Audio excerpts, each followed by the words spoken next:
Once we have engaged on the path, we are confronted with a certain amount of disturbances and emotions which are working as obstacle because they are taking our mind away from the practice.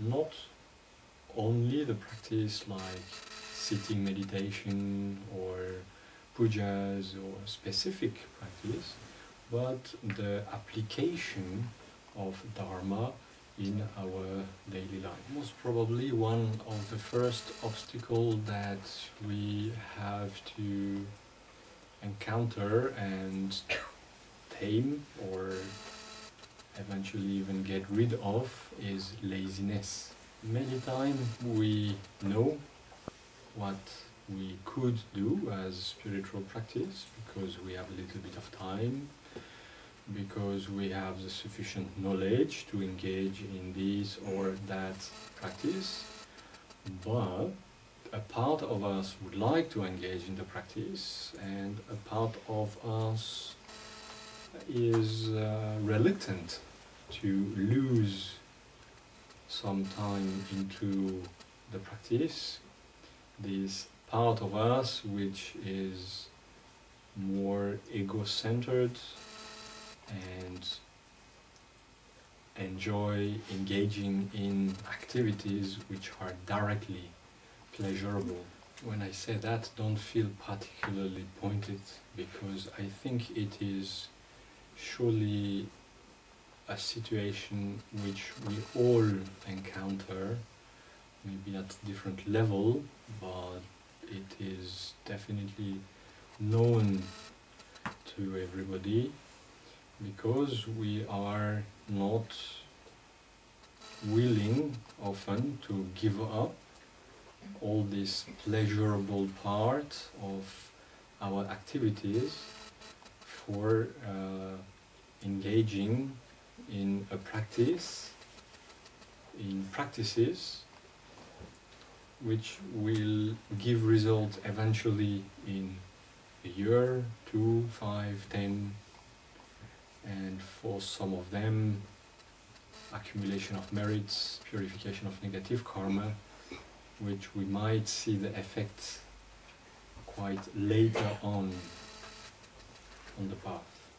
It's a little bit like when we are a child and we receive a little bit of money. The first instinct or the first impulse is to use it immediately because we have it in the hand and we want to benefit from it. So let's go immediately to buy sweets or toys or whatever, instead of thinking on a longer term, that if we accumulate it, if we leave it to fructify, then maybe a year after, or 2 years or 10 years, that amount of money will have doubled or multiplied, and it will be much more useful in that way. So in this case of laziness, quite surely the best antidote is to strengthen, well, to find first, to develop and to strengthen our motivation. I often come back to the motivation because it is what sustains our work, what sustains our path, what gives us the energy when we would tend to lack energy for the practice. When we talk about joyous effort, it is sustained by motivation.